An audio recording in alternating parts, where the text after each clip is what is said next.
좋은 아침입니다. 로마서 12장 1절에서 8절 말씀 보도록 하겠습니다. 1절 그러므로 형제들아 내가 하나님의 모든 자비하심으로 너희를 권하노니 너희 몸을 하나님이 기뻐하시는 거룩한 산 제물로 드리라. 이는 너희가 드릴 영적 예배니라. 2절 너희는 이 세대를 본받지 말고 오직 마음을 새롭게 함으로 변화를 받아 하나님이 선하시고 기뻐하시고 온전하신 뜻이 무엇인지 분별하도록 하라. 지금 로마서 1장부터 11장까지는 죄인이 어떻게 의롭다함을 받을 수 있느냐 하는 주제에 대해서 다루었다고 하면 12장부터 마지막 장까지는요, 의롭다함을 받은 의인이 어떻게 그 의를 실천할 수 있는지에 대해서 다루고 있는 부분입니다. 성경은 이론만 있는 것이 아니라 실천도 함께 서신서에 이렇게 항상 들어가 있는 것을 발견하게 됩니다. 머리로만 아는 것으로 충분하다고 생각하는 것은 영지주의 이단입니다. 삶이 따라야만 하는 것입니다. 자, 먼저 바울은 성도들에게 각자의 몸을 하나님께서 기뻐하시는 거룩한 산 제물로 드리라고 이렇게 권면하고 있습니다. 이 산 제물이란 삶 전체로 드리는 구별된 예배, 구별된 제사를 의미하는데요. 이 같은 요구는 당시의 이원론적인 사상, 곧 영은 중요하지만 육은 가치가 없다고 이야기하는 헬라 철학과 또 거기서 파생되어 나온 영지주의의 가르침과는 이렇게 정말 상반되는 내용이었습니다. 영지주의는 깨달음 가지고 구원받지 행위는 중요하지 않다라고 이야기하고요. 그 결과 결국은 도덕적 방종이나 아니면 영적인 어떤 교만으로 빠지게 되어 있었습니다. 그러나 바른 복음은 우리의 삶 전체를 하나님 앞에 거룩한 예배로 구별해야 한다라고 가르치고 있는 것입니다. 신자는 영혼이 하나님의 것이듯 육체도 하나님의 것이며 의의 무기로 드려야 합니다. 영으로 하나님을 섬기듯이 우리의 몸을 가지고도 하나님을 또 섬겨야 하는 것입니다. 이를 위해서 우리가 해야 될 일이 있는데요. 그것은 세상 풍조를 따라서는 안 됩니다. 세상 풍조는 보면 되게 손쉽게 이원론적인 부분이 많습니다. 교회 안에서의 생활과 교회 밖에서의 생활, 말하거나 이렇게 머리로 아는 것은 대단하지만 삶은 보면 완전히 이율배반적이고 대부분 그렇게 사니까 괜찮다고 착각하는데요. 또 모두 물질, 권력, 쾌락을 쫓고 있는 것이 세상의 풍조잖아요. 이것들의 영향을 받아서는 안 되고요. 우리의 마음을 온전히 새롭게 함으로 말미암아 변화를 받아야 하고 하나님의 선하시고 기뻐하시고 온전하신 뜻이 무엇인지 분별해야 합니다. 말씀을 계속 배워가야 합니다. 그래야지 하나님의 정말 선하시고 기뻐하시고 온전하신 뜻을 알 수 있고요. 그 뜻을 아는 사람이 또 그 뜻에 사로잡힌 사람이 자신의 몸을 산제사로 드릴 때에 우리를 통하여서 거룩의 영향력이 흘러가는 것입니다. 진실한 예배란 장엄한 종교의식으로 드리는 것이 아니고요. 매일 하나님의 뜻을 발견하고 우리의 삶을 들여 순종하는 일상을 통하여서 구현되어지는 것입니다. 3절부터 보도록 하겠습니다. 내게 주신 은혜로 말미암아 너희 각 사람에게 말하노니 마땅히 생각할 그 이상의 생각을 품지 말고 오직 하나님께서 각 사람에게 나누어 주신 믿음의 분량을 따라 지혜롭게 생각하라. 우리가 한 몸에 많은 지체를 가졌으나 모든 지체가 같은 기능을 가진 것이 아니니 5절 이와 같이 우리 많은 사람이 그리스도 안에서 한 몸이 되어 서로가 지체가 되었느니라. 자, 의를 이루기 위한 신자의 삶에 대해서 두 번째 이야기하고 있는 것은요, 지체의식입니다. 개인주의를 버리고 지체의식을 가지고 살아야 하고 의를 이루어야 된다, 이렇게 권면하고 있습니다. 몸에는 여러 지체가 있죠. 하지만 서로 누가 큰지 다투지 않고요. 각자 자기 분량대로 행동을 하고요. 또 서로 돕는 것처럼 우리가 교회 안에서요, 나만 생각하는 개인주의나 혹은 다른 사람과 계속 끊임없이 비교하고 경쟁하고 질투하고 하는 이런 모습 가지고는 절대 의를 이룰 수 없습니다. 몸이 한 가지 일을 해도 절대로 한 지체만 하는 경우가 없습니다. 다 동원이 되어지는 것처럼 함께 해야지 의가 이루어지는데요. 이 일을 위해서 꼭 가져야 하는 것은 지체의식입니다. 그래서 자기 에게 주어진 것에 대해서 자족하고 또 자기에게 주어진 것에 대해서 감사하며 자기에게 주어진 것에 대해서 지혜롭게 잘 이렇게 섬길 수 있는 사람이 되어야 하지. 뭐 야망을 가지고 또 이렇게 뭐랄까요, 그 자기가 높아지고자 하는 그런 막 이런 경쟁 의식을 가지고 살아서는 안 된다, 이렇게 이야기를 하고 있습니다.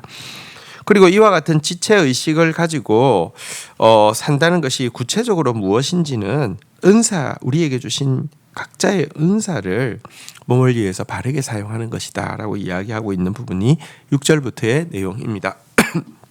우리에게 주신 은혜대로 받은 은사가 각각 다르니 혹 예언이면 믿음의 분수대로 7절, 혹 섬기는 일이면 섬기는 일로, 혹 가르치는 자면 가르치는 일로 8절, 혹 위로하는 자는 위로하는 일로, 구제하는 자는 성실함으로, 다스리는 자는 부지런함으로, 긍휼을 베푸는 자는 즐거움으로 할 것이니라.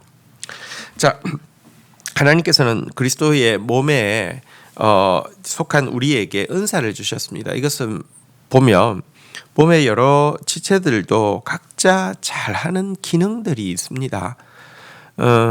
여러분, 손이 잘하는 것을 발이 어느 정도 대체할 수 있지만 사실은 손이 더 잘하잖아요, 그죠? 이런 것처럼 하나님께서 각자에게 맞는 우리 몸에는 은사를 주셨습니다. 은사란 예를 들어 하나님께서 그 사람에게 처음부터 태어날 때부터 DNA처럼 심어 넣어 주신 재능과 어떤 성품이 예수 그리스도를 만날 때 그것이 하나의 은사처럼 이렇게 전환되어지기도 하고요. 또 어떤 경우는 워낙에 내 안에 있는 것이 아닌데 성령께서 이렇게 말할까요? 우리에게 비전을 주실 때 그 비전을 이룰 수 있는 그 이제 열망과 기쁨뿐 아니라 능력도 주시는데요. 이게 또 은사이고요. 자, 그런데 이 은사를 어떻게 쓰는 것이 자기 분량에 맞게 지혜롭게 행동하는 것인지, 지체 의식을 가지고 쓰는 것인지 방금 이야기하고 있는데요.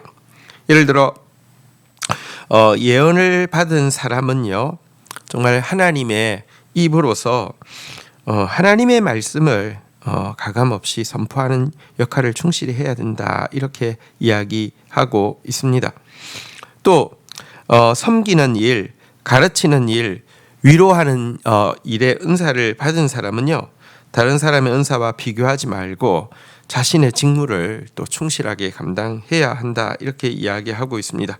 또 구제하는 자는 허영심이나 의무감으로 해서는 안 되고 깨끗하고 순수한 마음으로 해야 하고, 다스리는 일을 맡은 사람 역시 군림하는 자세가 아니라 청지기에 부진함을 가져야 하며, 긍휼을 베푸는 자도 마지못해서 해서는 안 되고 즐거움으로 해야 한다, 이렇게 이야기하고 있습니다. 은사 사용의 공통된 원칙은 첫 번째는 자기에게 주신 은사에 만족하는 것이고요. 두 번째는 그것을 가지고 몸을 위하여서 최선의 봉사를 해야 한다, 이렇게 이야기하고 있는 것입니다. 하나님이 주신 은사에는 높고 낮음이 없습니다. 귀하고 천함이 없습니다. 그 모든 은사를 합쳐서 그리스도의 몸을 세우는데 사용하게 하기 위해서 주셨고요. 또 여러분, 자기에게 주어진 것 가지고 헌신한 부분에 대해서 하나님은요 상급을 주시는데, 예를 들면 많이 맡았다고 많이 주는 게 아닙니다. 자기 일에 얼마나 충성됐는지를 가지고 공평하게 심사하시고 갚아주시는 분이시지, 이렇게 우리 세상은 그렇잖아요. 자본도 많이 가지면 훨씬 더 많이 굴리기가 쉽고 하잖아요. 작은 게 있으면은 참 어렵잖아요. 그러니까 갈수록 더 불공평해지죠. 근데 하나님 나라는 그렇지 않습니다. 자기에게 주어진 것 가지고 감사하는 마음으로 그리스도의 몸을 위해서 최선을 다해서 섬기는 것, 그것이 우리가 합력하여 의를 이루는 길이라고 알려주고 있습니다. 그런 하루가 되기를 주의 이름으로 축원드립니다. 주신 말씀 붙잡고 기도하며 나가도록 하겠습니다. 하나님 감사합니다. 우리에게 예수 그리스도로 말미암아 의를 허락하여 주신 주님, 우리의 삶으로 그 의를 나타내는 자가 되어지게 하여 주시옵소서. 하나님, 특별히 우리의 몸을 당신 앞에 온전히 구별되어진 산 제물로 바치게 하여 주시고 저희의 삶 전체가 주님을 향한 거룩한 제사가 되어질 수 있도록 주님 은혜를 더하여 주시기를 간절히 간구하고 소원합니다. 세상 풍조에 영향받는 사람 되지 않게 하여 주시옵소서. 주님의 선하신 뜻, 기뻐하신 뜻, 온전하신 뜻을 매일 분별하며 사는 자 되어지게 하여 주시옵소서. 하나님, 우리를 부르실 때 한 개인으로 부르신 것이 아니라 그리스도의 몸으로 불러주신 것을 인하여서 감사합니다. 혼자 할 수 없는 일을 함께 하여 그리스도의 의를 이루게 하여 주신 것을 인하여서 감사합니다. 나에게 주어진 은사에 감사하게 하여 주시고 다른 사람과 비교하고 경쟁하는 것이 아니라 이 은사 가지고 몸을 돌아보며 그리스도의 몸을 세우는 일에 기쁘게 헌신하는 자 되어질 수 있도록 은총을 베풀어 주시옵소서. 공평하게 갚아주실 주님을 신뢰합니다. 하나님, 마땅히 생각할 그 이상의 생각 품는 자가 아니라 나에게 주어진 은사에 지혜를 다하는 자, 정말 자기 일에 능숙한 자가 되어져서 왕 앞에 서고 천한 자 앞에 서지 않는 지혜로운 성도들 되게 인도하여 주옵소서. 예수 그리스도의 이름으로 기도 올립니다. 아멘.